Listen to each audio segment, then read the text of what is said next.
ఇది ఇవాళ చాలామంది ఎదుర్కొంటున్న పరిస్థితి, అనుమానం ఏం లేదు. మనం పైకి చెప్పుకుందుకు సిగ్గుపడుతున్నాం. కానీ ఇంకా ఎంతకాలం బతకాలరా సంత ఈ సమస్యలు, ఈ వలయాలు, ఈ కష్టాలు. ఎవ్వడు మాట వినడు. ఈ కుటుంబానికి మనం బాధ్యత వహించాలి. ఏమన్నా అంటే మన అంటారు అందరూ.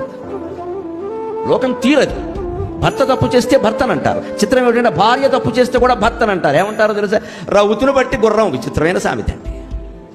అలాగని ఈ భర్త గారు నిజంగా రౌతులా ప్రవర్తించి ఆవిడ అదుపులో పెట్టేస్తే వెంటనే మహిళా సంఘాల వాళ్ళు వచ్చేస్తారు. వీడి మీద కేసెట్టే. ఆవిడ తప్పు చూడరు. అక్కడ ఆవిడ తప్పు చూడరు. స్త్రీలైతే తప్పు చేయకూడదని ఏమైనా ఉంది? శూర్పణఖలు మందరిలో రామాయణ కాలం నుంచి ఉన్నారు. ఇక్కడ ఎవరికి మినహాయింపులు ఉండవండి. తప్పు ఒప్పు చూడాలి. కానీ స్త్రీ పురుషుల భేదం ఏంటండి? అక్కడ భేదం పనికిరాదు. గయ్యాలైన మనుషులు చాలామంది ఉన్నారు. మా సాత్వికులు అయిన వాళ్ళు చచ్చిపోతున్నారు పడలేక. తప్పనిసరి కాపురాలు చేస్తున్నారు. ఇక్కడ వేరే అలవాట్లును తప్పులు అక్కర్లేదు. గయ్యాడతనం చాలండి సంసారం నాశనం కావడానికి. ఏదన్నా గొడవే. మరి ఆ మొగుడు ఏం చేస్తున్నాడు? ఇక్కడ చచ్చినట్టు పడున్నాడు గౌతమ బుద్ధుడిలా మాట్లాడుకున్నాను.